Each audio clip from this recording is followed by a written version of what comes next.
this fucking big, dude. The fuck are you talking? No one can see that. All right, everybody, welcome to the Bar Talk Podcast. I am your co-host, Jordan Shabbat, joined always by, from the New World Tavern, part owner, Karl Jordan. Hello, everybody. And we are joined by a couple local veteran bartenders and entrepreneurs, I guess you could say. Yeah, absolutely. Pete Burgess. Thanks for the fancy intro. I appreciate it. Yeah, of course. And look it up, Matt Tiso. Yeah, hello. Yeah, all right. And we're just talking Plymouth restaurant industry as always. This is your restaurant industry coping barcast, podcast, whatever. Podcast, is it? Yeah, whatever you The say. Fernet Branca of podcasts. You know, I used to be able to say podcast like really easily, but since you've thrown bar podcast, bar talkcast, facecast at me, I can't even say it right anymore. I'm going to hashtag all those things, too. Do you know what a hashtag is? Thanks, Dad. I thought it was a hash brown for a long time. I had no idea. And it was a pound sign, and it was a number single. I don't know what the hell it is. It's all those things. I still use the hashtags. Never mind. So we're gonna talk war stories. We have a couple veteran bartenders of the Plymouth community. We also have a couple bar owners. I used to bartend for a little while as well, but I wasn't really good at it. But we're gonna talk war stories, man. Like, you're in the trenches when you're behind a bar, and the two gentlemen we have joining us today, Pete and Matt, both have been doing it for a very good amount of time, and they've worked at places that have a cult following, or they have a cult following personally, and they've seen it all. And as people behind the trenches, manning the sticks, as they would say, and we felt like hearing some of the sort of taxi cab confessions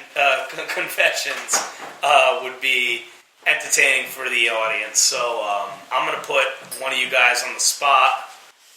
Pete. Okay. You got a war story for me, brother? Yeah, I got a war story. This goes back probably,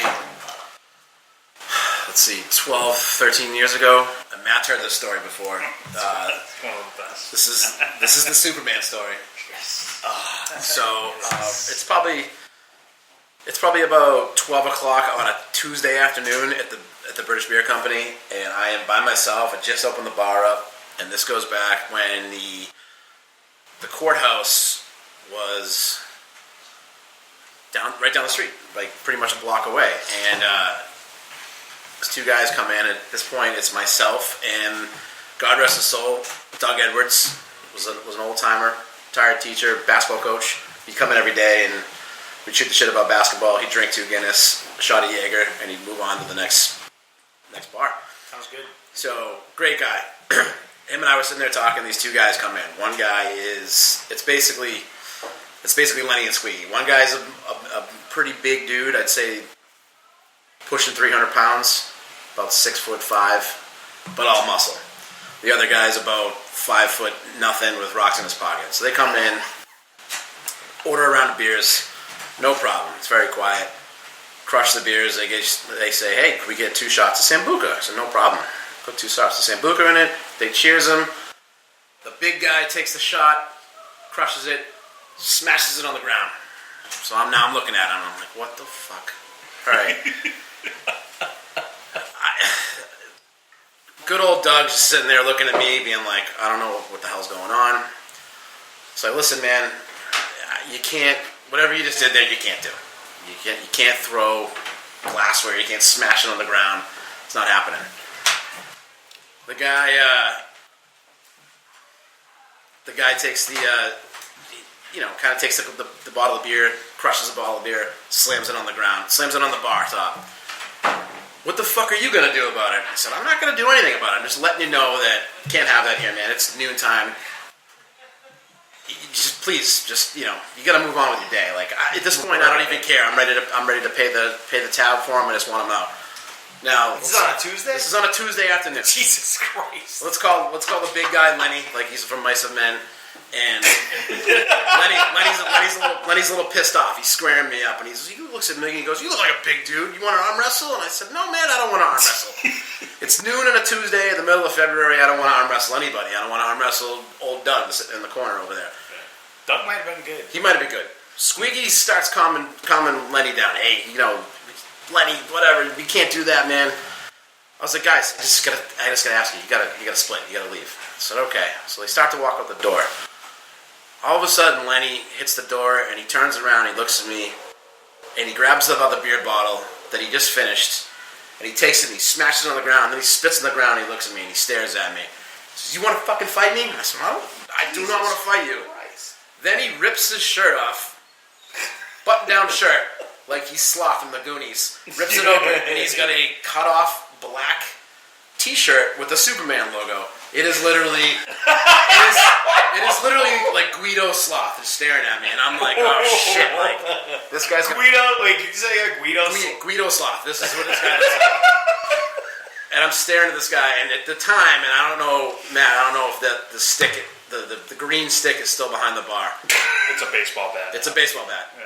Back in the day, it was a painted green licking stick with duct tape on the handle. And my only thing was, I'm going to get this stick, I'm going to smack this guy as far as I can, and then I'm going to slide out the midget door and run like fucking hell. Because this guy's going to destroy me. So I look at the guy, and I pick up the phone. I'm like, "Dude, I'm going to call the police. I'm going to call the police." And he was like, No, don't call the police. We're leaving. So, all right, let's just forget this ever happened. I'll pay your tab. Just get the fuck out. I don't care. Old Doug's just sitting there still drinking his Guinness like nothing's ever happened. Yeah. Let's call it what it is. So he starts to walk out the door. Lenny flips out again. Starts ripping his Superman shirt. I'm seeing the veins pop out of this guy's muscles. So I just call the cops and screw it. Good old Steve McLaughlin is on duty doing a Plymouth's finest. Just Plymouth's finest. Just doing a detail around the corner. They come walking around the corner, and Lenny and Squiggy are now outside across the street taking a piss under the stairs of the apartment for which I live in. Steve looks at me, he's like, "What's going on?" I was like, "Fucking Lenny and Squiggy right there. They're taking a piss." So now they get these guys for a decent exposure. Turns out that they had just got out of the courtroom. Oh my god. For just getting out of jail for assaulting somebody. Are you fucking kidding me? And Steve comes in, his partner shows up, and you guys want to press charges? I'm like, "I don't want to press charges. I just never want to see Lenny and Squiggy again for the rest of my life." So, long story short, nothing happens. I had seen Lenny probably like 2 times over the last 15 years. I clearly remember this guy. I just proud. He doesn't remember me. So nothing happened. There was no physical altercation, but yeah, Guido Sloth is a real thing. It's not a folklore. It's a true story. So wait a minute. This dude goes to court, coming straight out of the clink, and fucking proceeds to go home to put on clothes with a Superman shirt underneath to go to a local bar. Yep. And basically fuck with you. Pretty much, yeah. Pick a fight It was with that the one bartender. shot of warm white sambuca that just set me. If I went to jail, that's exactly what I'd be planning to do too. Let's go fuck with the hefty chubby dude behind the bar on a Easy. Tuesday afternoon. Hey, they used to have Chubby Wednesdays at the Chubby San Wednesday, Diego.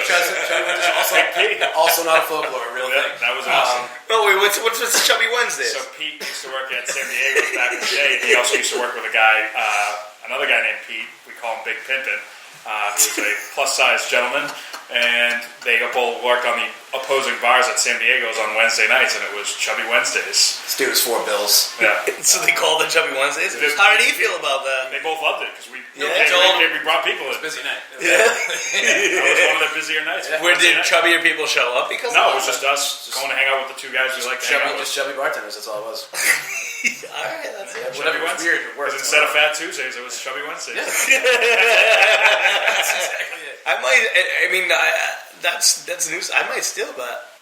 I don't know. I got a couple female people that are working there on that day. They might not enjoy that. Yeah, no, I'll actually have to fucking bartend. Yeah. This was back when I wore like Hawaiian shirts and I got paid for it, unlike some people say. Yeah, he wears Hawaiian shirts and gets paid for it. They pay for it? I got paid for it? Really? You don't do anything. No. You just You got to be doing something like to pay for your Well, you gold truck. There was a meme made about you about going to a date at Chili's, right? Yeah. I didn't see that one. You don't see it there. I gotta get on my Facebook. Let's go. Dad, son to dad, can I borrow your Hawaiian shirt? Dad go, no, I got a hot date with your mother tonight. It's a Hawaiian shirt on a hanger in the closet. And showed it to you. Jen said, I thought this was a real text Jen message. Heine shared that. That's not funny. That's not funny at all. All right, so I got a story for you before Let's Matt hear goes. it. I just opened the bar. We're probably open 6 months. I get this rookie bartender that was really good, but high maintenance. And he calls me at like 11 o'clock at night. Now, I just gave up not being there 24 hours a day. Big step. And I get a call 11 o'clock at night. What's going on? There's a possum in the doorway. There's a what? There's a possum in the doorway. Well, close the inside door and he'll leave. Well, what if he gets hit by a car? Who the fuck cares if he gets hit by a car, for Christ's sakes? I can't believe you're calling me about this. Well, I was going to try to shoo him away, but I was afraid he was going to bite me. Are you fucking kidding me? Is there anybody else at the bar that you can talk to? Is there anybody at the bar that you can talk to? That you have to text me that there's a possum in the doorway and you're afraid it's going to get hit by a car? Is that really a bar issue that you need to call me about?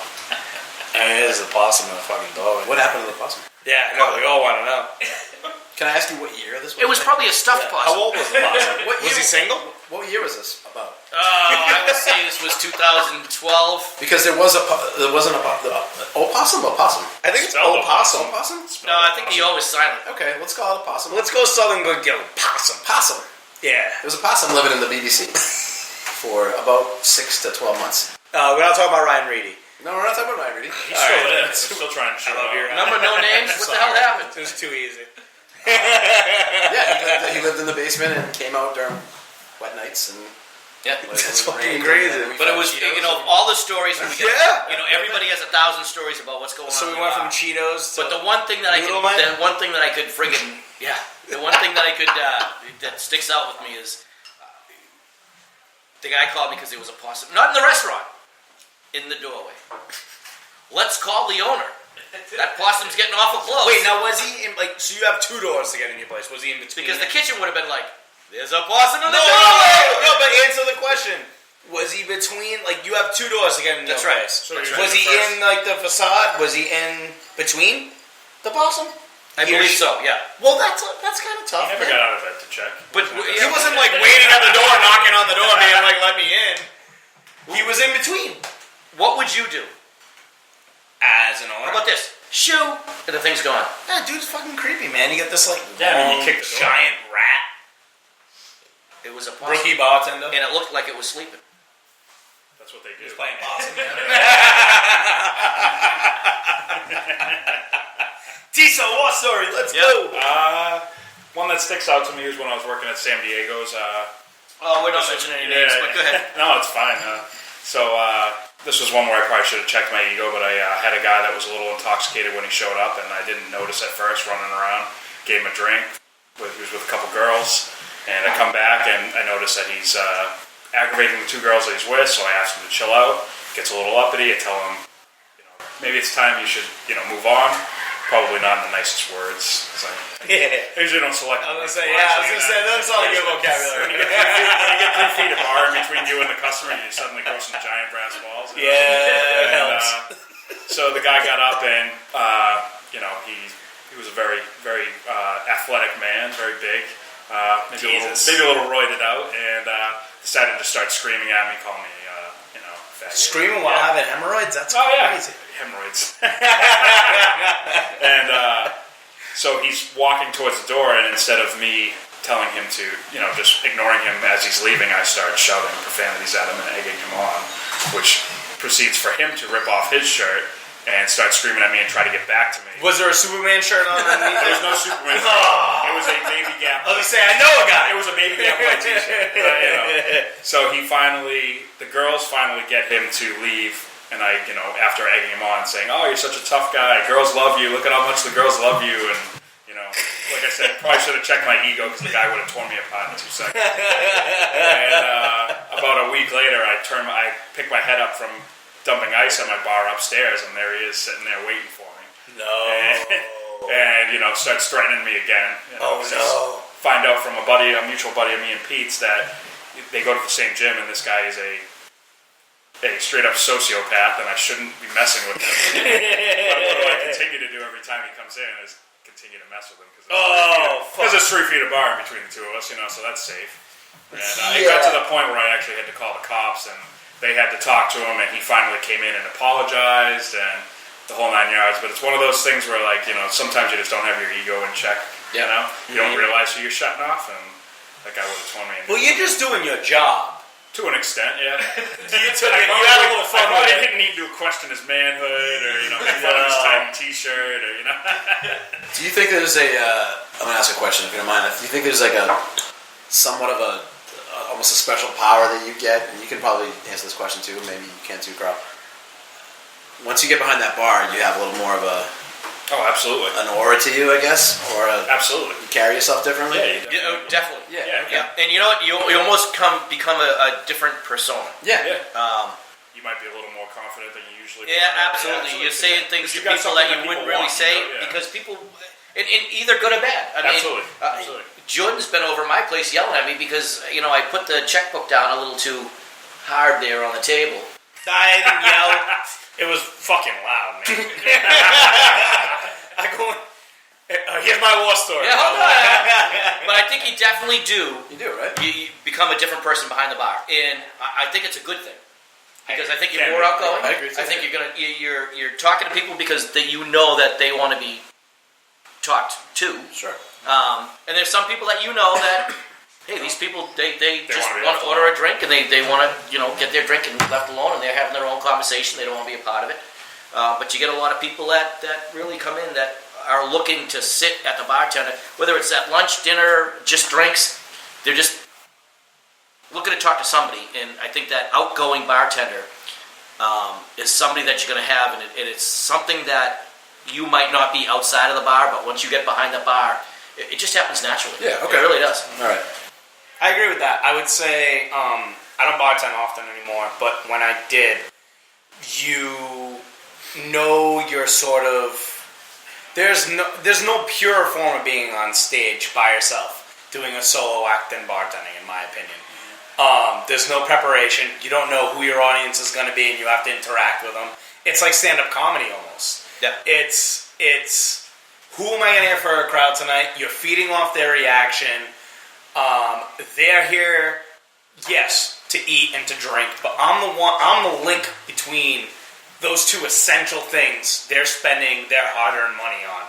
So what can I do? And like Karl said, you shift into a certain gear where, if I wasn't a bartender, I would never interact with a stranger the way I'm interacting with them if they come into my place. But, you gear yourself up, or you psych yourself up, and then a person walks in and be like, I'm going to talk to this person a little bit more than I would because I'm the authority. You're the authority. Does that apply to waiting tables as well? Because I feel like it doesn't. For me, anyways. Really? I don't think it does either. It doesn't. Right? Yeah, I would say the same thing. I don't know. I would say you don't have as much confidence if you're. I feel like if I go to and I've waited tables, I feel like I go out there and I feel like I do a pretty decent job. But decent isn't what I want to do. It's a much different act, though. It is. Different It people, is. There's different people that go to the bar and go to the table. Right, because the people at tables want to order their food and order their drinks. Right. They don't want you coming over and say, hey, did you guys watch the game last night? They're like, sure. Yeah, can I get that drink anytime soon? Yeah, you're right. it's all you used to be. But the people at the bar want that interaction. Right. I think the people at the tables get a table for a reason. Correct. Well, most people that sit at the bar are either a single or a duo. You're not going to get a party at a bar. And if you do, and that's the worst thing too. You get 10 people that come in. Hey, we're going to sit at the bar. Hey, there's 10 of you. Yeah. Go get a freaking table. Right. We'll just stand behind these guys. Okay, now I got you at the bar. I got you standing behind them. I got nobody else that I can sit at the bar. Right. And that's the exception to the rule. But for the most part, the people that sit at a bar, I don't really go out to bars unless I'm by myself or with a couple friends. But we'll sit at the bar and communicate with the bartender. We're tired of each other. Yeah, I'm more when we go out to dinner. It's like when we walk in, it's like me and fiance, it's bar or table because I prefer to sit at the bar. Yeah, I'm the same. Everyone that's held accountable is right in front of me. Yep. I want to see what's going on. Absolutely. Yeah. I want to see you make my drink. You know, especially if we go out to dinner, we're usually going to a place that is making something interesting, and I want to make sure that they're doing it the way I want it to. But there's sometimes that we'll go out and Jen will say, I'll go out, but we're not sitting at the bar. Yeah. Aaron's Because she wants to shoot the shit and have a conversation with me, but I'm that guy at the end of the bar. I think it depends. For Aaron, it depends. Well, they're in the bartender. You know, Right. If we go to Speedwell, she's perfectly fine with sitting at the bar. If we go to, say like a fancy candlelit dinner type place, no TVs, Solstice, pour, something like that, like then she's going to want to sit at a table. And Of course. she's going to actually want to look at me and want me to put my phone away. Which Right. I should do. We're doing it as a date night. We're doing it as an occasion. But if I go to the Gateway Tavern or Speedwell or something like that, they're going to go. Right. She's going to go. Yeah, we can go to the bar. Right. Yeah, I'll ask her. But if See, we're bar people. Shannon, I'm married to Saint. We'll set the bar every time. Yeah. And she's not. And she's a server first before she's a bartender. But I think she kind of just, I think she kind of likes to see what's going on too at the same time. See, Aaron's thing is she doesn't like to be on. She considers herself on stage if she's at the bar. Yeah. Because now you've got 20 people that can see everything you do. Now, has So Erin ever worked in the industry? She has. That's actually where we met. We both got hired at San Diego's at the same time. She was a hostess and I was a bartender. She was Squiggy in the Lenny and Squiggy story. Yeah. You see the shirt I got on? Good for you for remembering the names, dude. I remember Lenny, but Squiggy. But yeah, that's where we met. She was a hostess coming home from her senior year of college, and I'd just gotten back into bartending. But she always, anywhere we go, I always ask her, where do you want to sit? Is it bar or table? Do you want to sit at the table? Most of the time she says, can we sit at the table? Right. Yeah, sure, why not? But if it's my way, we're going to sit at the bar every time. See, Yun has worked in the service industry as well. My wife Yun, and she was with the service industry, bartending, serving at a couple places in New Bedford before we met, and while we were together. And she prefers, I think, a table, but she'll say we can sit at the bar, like when we go in, like you said, Matt, like a certain type of place. Absolutely. Like a pub style place. She knows I'm just gonna get a couple wings, we're gonna split an appetizer, and I'm gonna have a couple beers, and which can still she's be gonna a watch date me night drink. thing, she's got to be in the mood for that type of thing. Right, but she lays down the law right off the bat, like, yeah, we can go here if we sit at a table. Yeah. And that's totally understandable. My thing is, sometimes I will not sit at a bar, because if I'm not feeling like drinking that night, even though I don't mind sitting at a bar and having a Pepsi or whatever, but the second we sit at a bar, everyone's usually like, we're going to get a shot of tequila? And it's like, so I'm like, am I gonna take a shot of tequila tonight? Because if I'm not offering to sit at the bar. Yeah. We're gonna sit at the bar. Yeah, I guess you gotta police it. So, to get back to our war stories. Yeah. You got one? Not war stories, but yeah, let's talk about things that absolutely incense you as a bartender or a server that the customers do, or that anybody does. And I'll bring up something that I know it's Jordan's pet peeve, and that's why I'm bringing it up. Jordan loves the graffiti in the bathrooms. Why does that have As long as it has anything anything to to do do with No. So what I'm saying, so in a restaurant, that's your pet peeve. trying to get me going, dude? No, I'm just saying that's your pet peeve, Jordan and has been it's triggered. going to happen. It's going to happen no matter where you are, whatever. No, I Somebody think I got at some point is going to write the Who on the friggin' wall. For a It just good time, happens. call They don't write the Who anymore? They They just draw dicks now. That's all they do. You know what? I know where the dicks come from. I don't know what you're talking about. I draw a pretty good dick. You know it's not me because it was really So, high on the wall. So I'll ask you, Matt. What is it that as either working or a customer that you can see that it just incenses you? I think this is more of a, as of the past few years, pet peeve. And I think it's more or less just because of the way that bar culture has gotten. Is the bars that we all work at now, what do we give the person even for a drink is a menu, because you guys have Right. 150 beers. Yep. Right. Speedwell's got over 30. We've got 40 or so. So the first thing is, here's the drink menu, but they don't even want to look at it. Well, what do you have for IPAs? You wouldn't do the same thing if I gave you our food menu. Right. And said, well, what do you guys have for chicken? Right. You wouldn't do that. So read the menu, then come back to me. Don't make me stand here for 20 minutes and describe every single beer on. I have 26 beers on tap. Don't make me describe everyone so you can order a Michelob. How many would you say come in and this is unfair for maybe the listeners that haven't been to British Beer Company, but it's designed like every other fucking bar where you walk in, you look at the bar, and you can see everything. everything. How many times do you have someone walk in and say, "What do you have on draft? Oh, do you have draft beer?" Like, oh yeah, I think it gets to the point where people just. I think at this point people just don't. They've gotten to the point where restaurants we're supposed to cater to everything you want, and so they just assume that no matter what they ask you, you're going to do immediately. And it's like, I mean, they go, "Oh, what do you have for IPAs?" And I just go, slide them the menu a little closer. I got 12 of them on tap. Go nuts. Maybe it's to my disadvantage. You know, we are service people and we're there to help. But at a certain rate, if you're not there to help yourself, I can't help you. yeah, but you're not a servant. No, exactly. I'm not. You're essentially a server, but not a servant. Exactly. You know what I mean? And it's like you gotta have. Look over the menu for a couple minutes, and then I come back and you got questions. I am more than I will jump See, up now and I down wouldn't and help mind you out. that if it was slow. But I it's still mind it it's if when it's it's too deep at the bar, and the guy's waving you over, and he's waving, What do and you you got for finally get to quarters? him, and he'll say, "So what do you have for IPAs?" With a With a menu. Here's the menu. I'll be back later. Yeah. Right. And I think everyone's got adjusted to that. That's sort of a new thing. I don't know. Well, For it me, is because most people. I mean, 20 years ago, you went to a bar and it was like, "Give me a bud." But Yeah, right. All right. So I'm glad you agree with And me like, because but I have yeah, people oh, that no, literally I- come in and you hand it's a them the new menu thing, and yeah. they just go, "I'm not reading that." right. Well, I'm sorry for it. There's too much to read. But There's there's too many the- beers on I that need a drink, list. not to think. There's the opposite too, where I've gone into a bar or a restaurant, and because I went to a wake down the street, and it was the first one that was there, and me and Jen are getting something to eat afterwards, appetizer and a drink, and I'll say, "Oh, did you get a beer menu?" You're like, "Really?" Yeah. I get Bud Light, Coors Light, Blue Moon, but I don't think of it. I think when I that go in, goes- I'm like, I I never think, think of it. I think that goes to situational awareness. You got to know when you Yes. walk into a bar and just look around for a minute. Right. It's a sports bar. They're just going to have the basics. Right.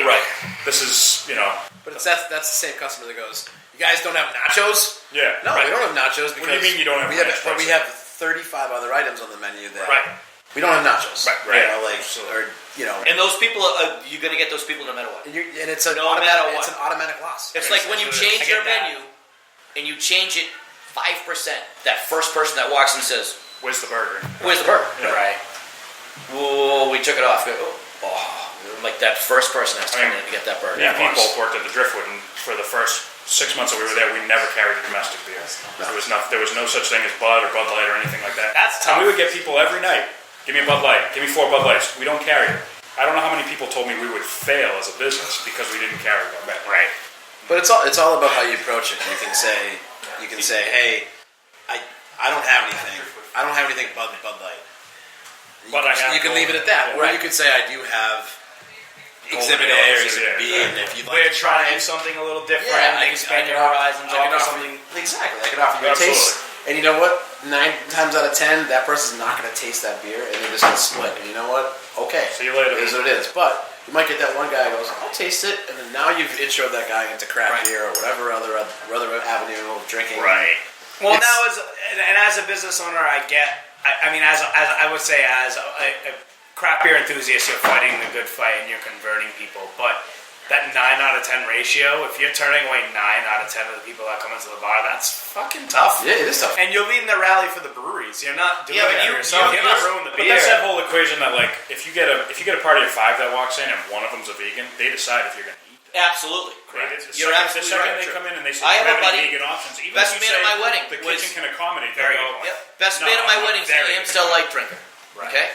So if we go somewhere, he's gonna, I don't want to go there. They don't have anything for me to drink. Let's go there instead. And we all say, okay, and there's 10 of us. But because we cater to him. You've got some good friends, because my friends wouldn't do that. No, I go, "All right, see you later." There's no way. Hopefully, Keno and Galway have a good time. Before I opened the New World Tavern, Yeah. Jen was a Bud Light drinker. Bud Light. She didn't like the craft beers. You guys Now didn't she have likes that them. stuff at first, right? And then, no, we always had You them. did? Okay. And when we would go out, they would say, "Hey, let's check out this new place. It's a craft beer bar. Let's go." I said, "Let's go for dinner." She'll say, "Well, I don't want to go there because they don't even have Bud Light." So we wouldn't go because they didn't have Bud Light. And I think you got to be confident in your move to do that. That's one of the great things about when we worked at Driftwood. They were confident in that.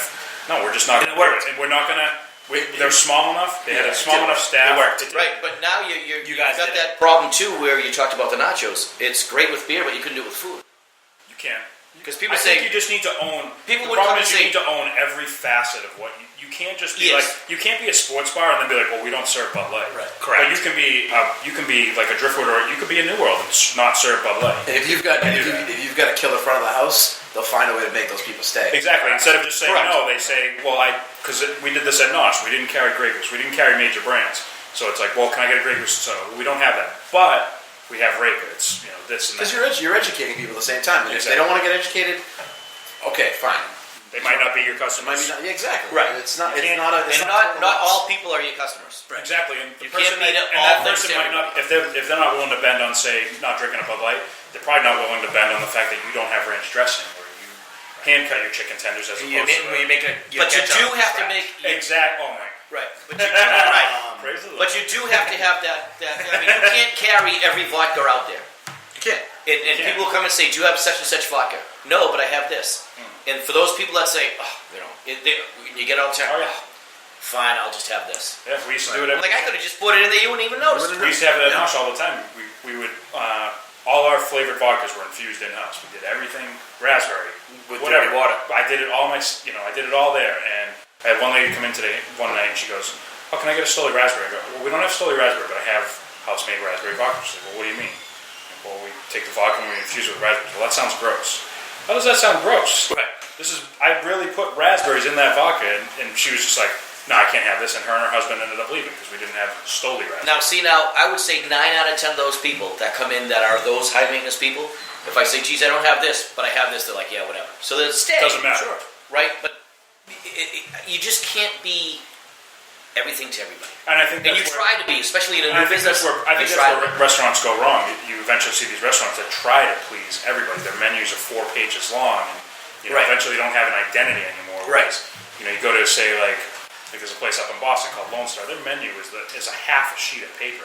It's got like 4 tacos, a couple That's killer, appetizers, though. and you go in there at 5 o'clock in the afternoon, and there's an hour wait to get tacos. You got to know your audience. And if your Absolutely. audience is Plymouth, maybe you should be a little more open to carrying a few more things. If your audience is college town, Right. right in Allston, you can get away with it. Right. Well, there's Piggyback and beat. people, yeah. Yeah, piggyback and beat. I would say Speedwell Tavern. Anyone that's been there, it's not the most complex menu. I mean, we Best friggin' buffalo Do- sauce ever.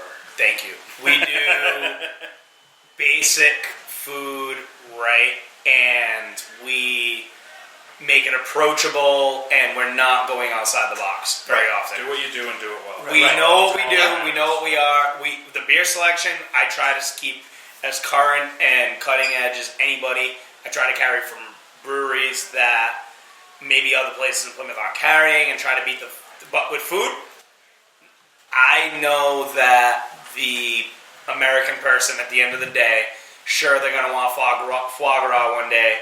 They're going to want filet mignon one day, but at the end of the day, everyone's going to want a fucking burger, and they're going to want some chicken wings, and they're going to want some french fries. So I know if I do those things well, I'm going to get at least everybody wants. Well, that's the thing.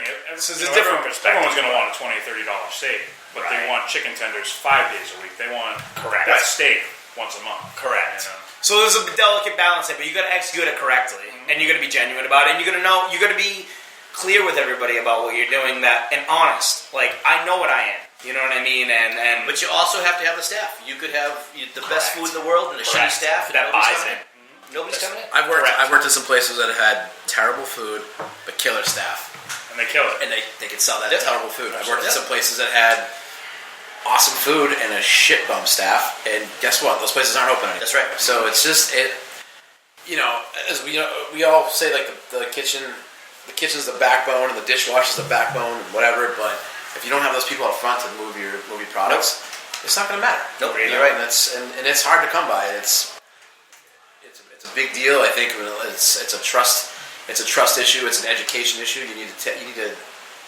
if you're gonna open up a bar and open up a restaurant, teach people what you want to do, and stay on about it. Yeah, but you can teach anybody. It doesn't mean they have that personality to do that. No, yeah, You- and it's- unfortunately, that you comes can with teach work that ethic a person little bit. and And has who a you hire, personality.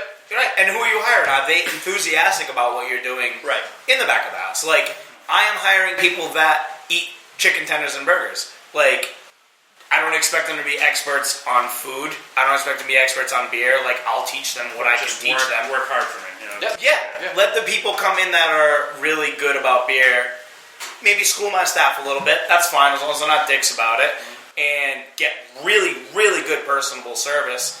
And all my staff has favorites. They like honey barbecue chicken tenders and cheeseburgers. Awesome. Because they're going to be able to sell that shit. Because at the end of the day, when they get out of work, they're coming back in and eating at Yeah, but see, the best thing about that is they don't have to sell that stuff because that's what you do well. Right, That's exactly. why. That's what people are coming in The for. name sells it. Yeah. Right. So they're not. People aren't coming to your place for chicken wings and they. Well, hey, so we have a special steak tonight. Right. That's what they'd have to sell. Yeah, I don't So, need them. yeah. I sell what I'm good at. Right. So you Strong just cycle. need personable people That's it. that are going to serve what you offer to the customer. Correct. So it's interesting. Like, if you go up to the city, as opposed to here, there's more staff that is like that are willing to sell your vision. Whereas down here, there's more people that are just looking to work a couple Mercenaries. Right. Exactly. Yeah. You need those. You still need those people. You need. Of course you do. You need the mom that's open to working 4 nights a week, but she just can't. But she only can pick up one shift permanently. Right. You know. But you go up into the city, and I mean, these servers are these are professional servers. That's what they've dedicated their life to doing, to reading books about bar and serving. And that's awesome. It is. It's great, and those people make great money doing what they do. They love it, but it's way less down here. Yeah. Those people that are dedicated. There's plenty of people that are career in this position, but they're just not as dedicated to it. But would you say that a lot of those people in the city that you're talking about, half of them are full of shit? Because I would. I mean, it depends on which restaurant. Of you go course to. they are. Yeah. Of course they I are. mean, But you know what? If you're going, you know that. If you're going to number 9, But they're not an industry Joe, regular. but Joe Schmo going there for dinner doesn't. But Very you're true, going to if you're going to Toro or number 9, those people know everything they're talking Absolutely. about. But if you go to some of our favorite places, yeah, half those guys are hipsters and they're talking points. They just know the words. Yeah, absolutely, absolutely. Right. For you guys, like, I mean, they don't know what they're walking into. Which again Tiso is or great Burgess for a or restaurant that you're going in for a particular thing anyway. Yeah, absolutely. You know, if you're going into a burrito bar, they're not, they're not selling you on, salmon steaks. Yeah. It's They're the going to a restaurants. steakhouse. It's the restaurants that you're going into because of the restaurant that they're going to have to sell you. Right. Right. Absolutely. Absolutely. Kind of fucking cool. I mean, we're talking a shitload about food right now. I'm kind of hungry, but we've all worked at places that serve. Bottom line, no matter how it was delivered, or the approach of how to sell it from the front of the house staff, which is basically what we're focusing on now because of our guests Pete and Matt. But we've all looked at places that have some pretty fucking solid food. Yeah. And what I'm seeing now is a trend, and it's an old trend, so it's not anything new, is this gastro sort of, when you go out, consume what you can, how much can you put in a mac and cheese, what can you put bacon on, sort of thing. And I'm going to tell you what, on my days off, that's what I do, is like, I don't know, I'm going to gain as much weight as possible while I'm young. But I'll worry about the rest later. Well, I'd say, we don't, like me and Aaron don't drink much anymore, but when we do, when we go out to drink, we want to go to a place You have that a cares. Michelob? We want, yeah. we care about going to those places that care about their booze. They're putting out a quality Well, product. They're not just reaching. Let me ask you this, and I'll start with you, Matt. Now, Pete, I want you to answer this question too. You go to a bar, not a restaurant, but a bar. Okay, you've been there a few times. You know the menu. You know recognize the people, but may not know them. And the food is not up to their usual. How much of at what point do you make a scene? Not a scene, but at what point do you say the food just wasn't good?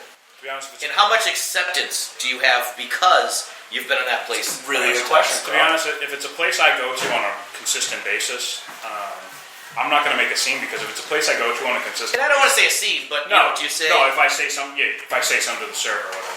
I think it's more or less. I think because we work in this business, we understand that it might have just been because it was busy that this got overlooked or whatever. So for the most part, at least Aaron and I are fairly forgiving on when something gets screwed up. Unless we know that it was a blatant Right. You just didn't give a fuck. If you order a medium rare burger and it comes out well done, exactly. That's such. But everybody's medium is something different. Well, we all know and it's not the server's fault. Correct. But when you say, now that you're talking about food, when you say, there was a problem with the ticket. Right. Yeah. You printed it. Computer's not working. No, but if it's always. But if it's a place I go to consistently, there's a reason why I go to it consistently, and that's because 9 times out of 10 they get it right. Right. So that 10th time, unless the server literally just slaps me in the face and pisses in my soup. Where'd you go for that? New World? No one wants pissing soup. I pissed in his soup once. Right? That was the 1 time out of 10. I had to say it before he did because I knew it was coming back at me. If it's a place I go to consistently, they definitely get it. If you go to 1 time and they screw it up that bad, then you're probably not going to go. Even as someone that's worked in the business, you can kind of tell. Right. This isn't the type of operation I don't want to come back. I'm the most forgiving guy ever, to the point of my wife's extreme frustration. And we go to places, and the service is obviously bad, and the food isn't what it was supposed to be. And because of I was raised in this. I was raised in this industry, and I'm like, no, it could have been this, and it's not her fault, and it's this, and it's not that, and please don't say anything, and I'm paying, so just relax, and whatever.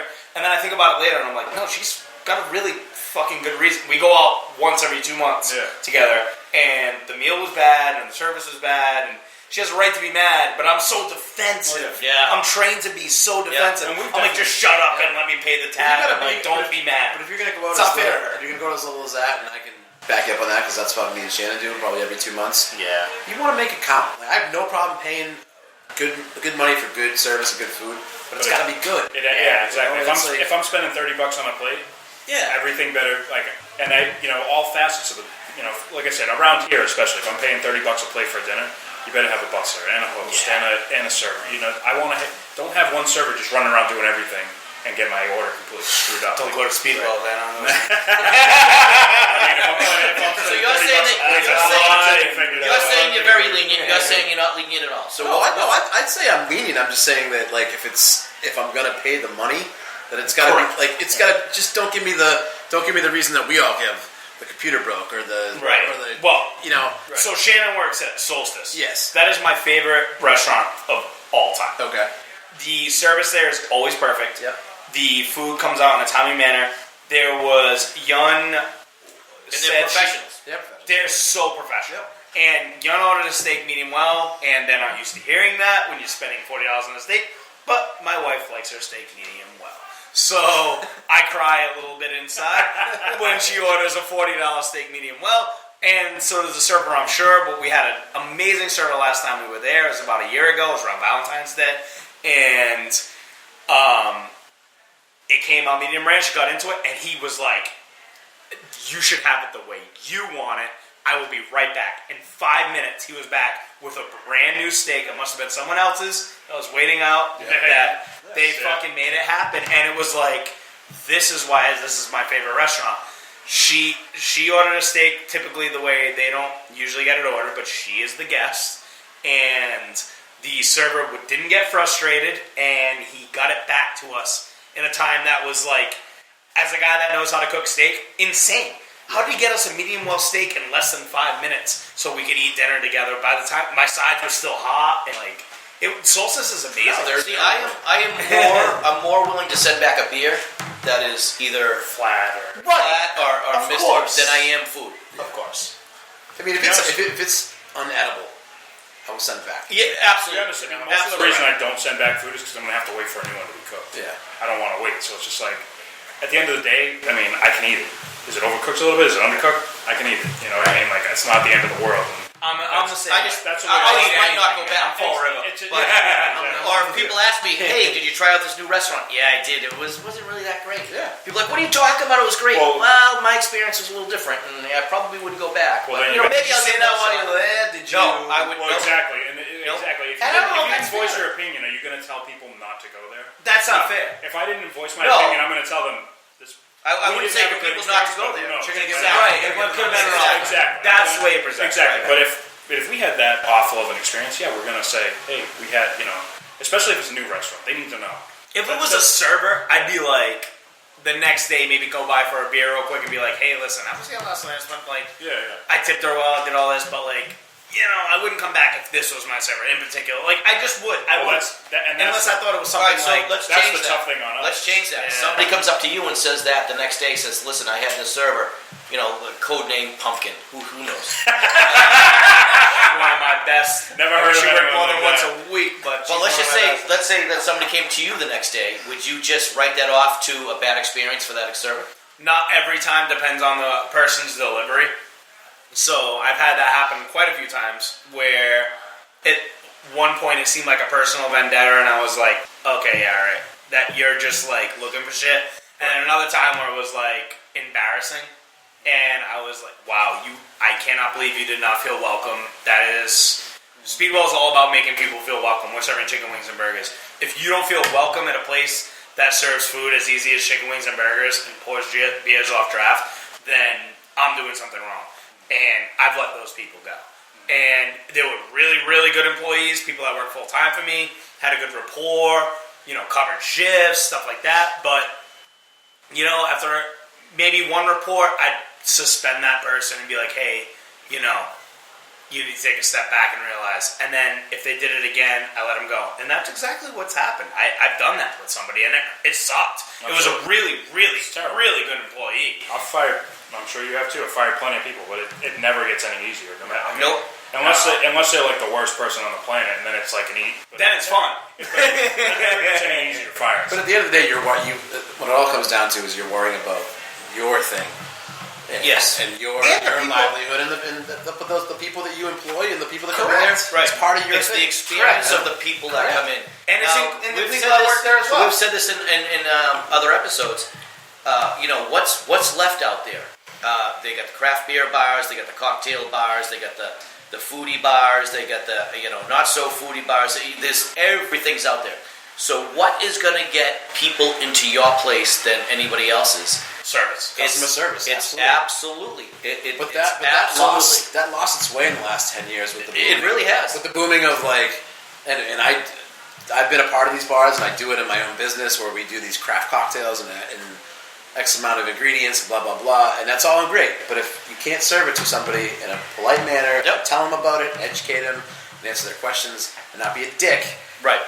it's not going to matter. So, and I think only in the last maybe 2 years, customer service is starting to come. And it's not even being a dick. It's just not being over and above what people expect. It's called hospitality. Right. Man. Yep. I mean, at the end of the And day, guys, I think that's the next trend customer service. in the hospitality. It Which is doesn't the matter oldest, what which you're is the serving. oldest trend there is. I mean, Right. And that's how it everybody's started. a nice person I during the don't interview. You give don't know a until you shit hire. about a poached salmon, dude. I want a really good experience. Like, I want to be able to crack jokes with my server or Right. bartender. I want to be able to feel comfortable, like I'm welcome. I don't want to feel like an obligation.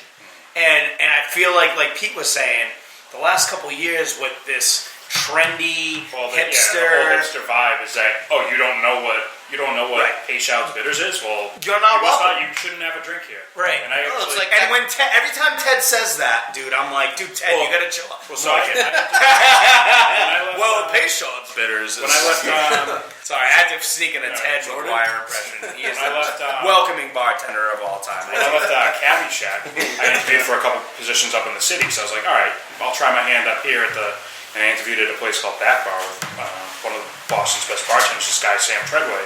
And their interview process was for me to get behind the bar and make them 2 drinks. And he said that I got the interview because of my menu that I created at Fox and Hound, which wasn't anything crazy, but it apparently had one of his favorite drinks on it, so I had to make it. Which one? It was called Bud Light? It's called the El Presidente. It's a rum drink. It's a rum martini with vermouth and grenadine. Okay. Really simple, very very stringent. You know you're drinking booze when you drink it. Right. So I get behind the bar and we start talking while I'm making the drink, and he's asking me why I want to come up there, and I said, it's kind of getting humdrum. I'm pouring a lot of Captain Cokes and popping Miller Lights, and I'd rather come up to a place where I can be appreciated for doing what I do, and I got a bunch of friends up here, and he was, so that kept repeating itself because that's the ultimate reason I wanted to go up to the city. I wanted a culture that was appreciative of that bar scene. And He stopped me for a second, not to stop me, but he was just like, he's like, but if someone asks for that, we give it to them. That's what they want. We want to educate them on what we have, but at the end of the day, if they don't want a $6 IPA from California, they don't want it. They want a Miller Lite, and that's what we want to give them. He's like, but this guy makes some of the craziest concoctions you've ever heard of in your life. But he's like, at the end of the day, I'm popping someone a Miller Lite if that's what they want. Right. But he understands that. Exactly. But it's lost on 90% of the hipster population. It's just, if you don't understand what a Sazerac is, or if you've never heard of, if you don't Blood and Sand. Blood and My first Sand. one ever. It was delicious. If you don't serve your mint juleps in a tin cup, then you're doing something wrong. Right. It's like, at the end of the day, if the person's happy, that's what. And people aren't going out to drink to be ridiculed. No. And they are out there to learn, but they don't want to feel like before they walk into the door that immediately, if they don't pass the test by this hipster behind the bar, they're immediately going to be shunned. Listen, I love that commercial that guy does, and he goes, if you're going to be this picky with your beer, you should be picky with Right. But it really is. People are coming up and, Right. And that's fine. If you're educated as a customer and you know you're walking into a place where the bartender is capable of making that cocktail, that's one thing. Or a coffee shop like the commercial that you mentioned. To know where you are. Correct. Right, yeah. But if you're working at a cocktail bar where I was at one in particular, and I'm not super knowledgeable about cocktails. I know my beer, and I'm falling a little behind now. I'm getting old. It's tough. But it's tough. it is. It's just too much information. But with the cocktail stuff, I know enough. Like, I know what mezcal is. I know what Campano Antica is compared to regular vermouth. Like, I understand, like, that bullshit. But, like, I walk into a bar in Boston one day with a couple of friends of mine before going to a wine festival, and, I go in and I say, they ask me, what do you like? I go, well, if I was going to drink a cocktail, I go gin and tonic. And they roll their eyes. Well, you asked me what I liked. I know this bar. Yes, you know this bar. And you asked me what I liked, and I said gin and tonic. I walked into your bar and told you you asked me a question, and I told you what I liked. Why am I feeling like a piece of shit already before I even ordered a Is it drink? also unfortunate that's like... It's a crazy those are like some of my favorite bars too. Yes. Like, I hate them because of their like elitist attitude, but at the same rate, I'm like, God damn it, they have like... Are we talking about the same place? Yeah. One name begins with a D, ends with a K? Yep. All right. Yeah. I've never been, but I had a I similar love the idea. experience. It was terrible. But you love it, you hate it, because you're like, that's so elitist. Like, I just asked you for... It was one of the best drinks I've ever had in my life Absolutely. that he ended up making. But at the same rate, you're like, I hate this is the being most treated amazing like place that. in the world. Like, I hated being treated like that, but at the end of the day, like, the guy was skilled. But why does hospitality have to get lost in translation? I don't understand when I say a G&T, you couldn't be like, oh, that's classic. Let me introduce you to something else. Right. Why do you have to be like, oh, that's real original, and walk away and be a dick about it? Right. Like, that's the thing, and that's where I agree with Carl is. But with all that, like, the hospitality's coming back. Yes. Like, that's what people. But because we've we've all done everything. But So we've now all it's like, employed what those else people do you too. do? Yeah. just wanna feel good. You don't know that that's what they're like until after you hire them. That's true. No, but that was the idea. The mission statement for that specific place that I'm talking about, and a lot of the places that Pete and Matt are talking about, is for their employees to be like that. They want them to be that. Exactly. They're supposed to. Their job is to educate. It's an elitist Instead of bartending. exactly. And You don't know what you want, and you already did it. So, you don't know what you want. We're gonna tell you what you want. right, exactly. I had a cocktail at that bar where I was asked, what would you like? And I said, I don't really care. Here's what I don't like. And what I got was what I don't like. And Because they're so egotistical, they want to change your mind. and you just haven't had a good one. And this goes back to what we were saying a few minutes ago. I don't mind paying the money, but just give me what I asked for. And I didn't get what I asked for, and it was a lot more money than I expected. And I left feeling my soul was gone. I was cheated, and I was fucking pissed off. Let me tell you, if you want to try to change my mind, then you got to buy me the first drink. Right. Yeah, If I say I don't like anything that has gin in it, give and me gin. you force me a gin drink, you better fucking pay for the fucking I'm thing. a And I will tip giant- you the shit out of you if I like Well, it. you know what? That goes back to the beer business, where people will say, and we don't do it anymore. I hope to God we don't do it anymore. But we used to. People would say, "Oh, you get 32 drafts, so you just pick me one." And the waitress would say, "Okay," and they'd pick them one. They go, "Yeah, I didn't like it." Yeah, I don't do that. I won't do that anymore. I go, no, We don't either. We say, you know what? If I get can it wrong, give you advice, but you're picking the beer. Can you at least narrow it down? Can you give me like right? someone Do you says, want IPA? Do you want dark beer? My cheat code is, what is the worst beer you've ever had? And I work off that. Because I say, what's the worst beer you ever had? See, now we start like saying, well, what do you Guinness. usually drink?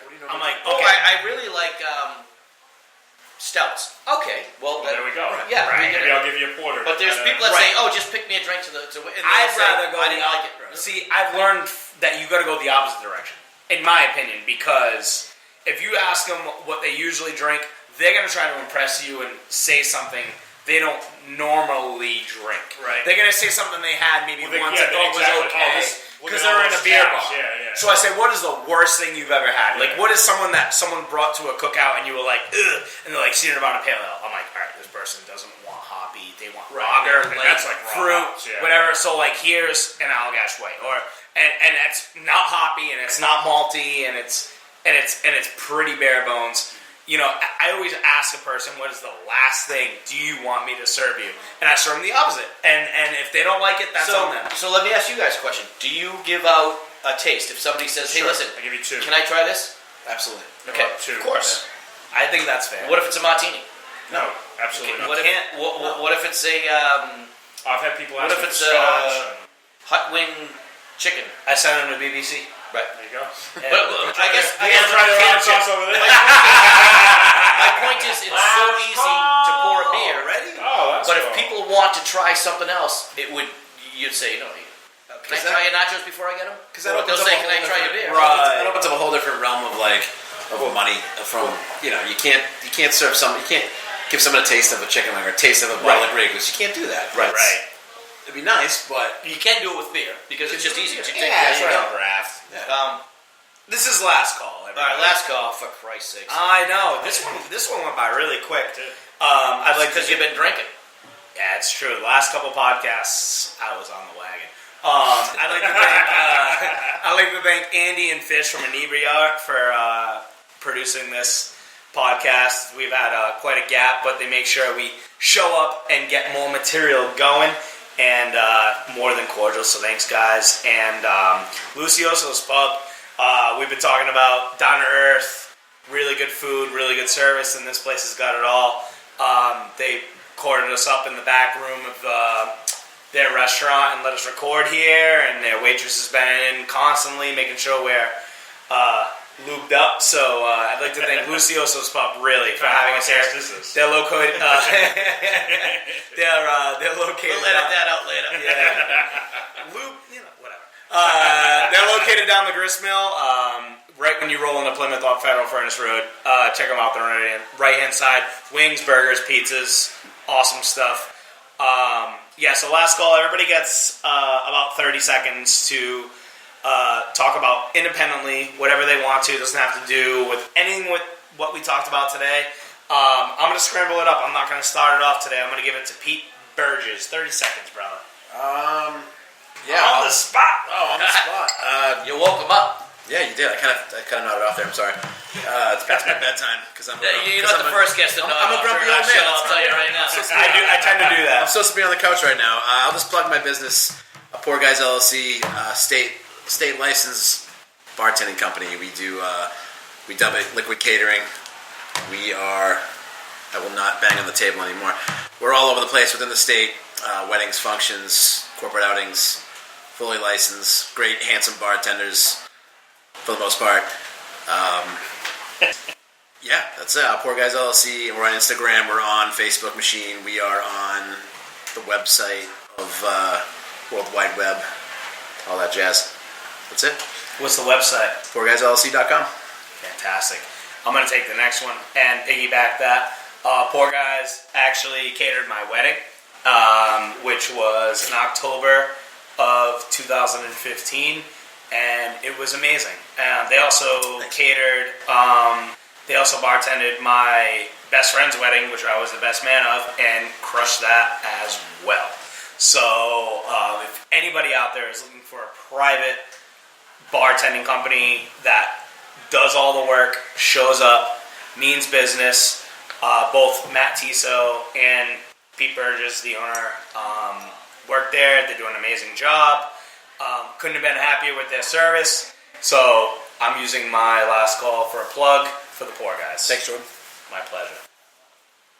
Carl, you're up next. Karl Jordan, New World Tavern, come on down. You guys that have been listening to us for, this is our 2000th? What? We have What like podcast is this? 30,000 likes. Yeah, we got 30,000 likes. And I have like 15,000 friends. 70,000 downloads. Yep. So if you want to advertise with us, just get a hold of us on the email is At bartalkcast@gmail.com. bartalkcast@gmail.com. We're also found on Twitter at bartalkcast or Facebook at bartalkcast. Sorry, Carl. So advertise with us. We're gonna make a lot of money. I mean, we're gonna really give you a good show.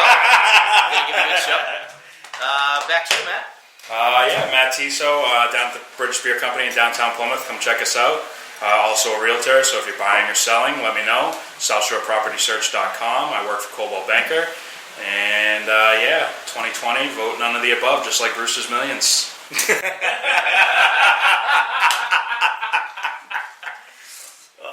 Nice ending. All right, everybody, thank you so much for listening.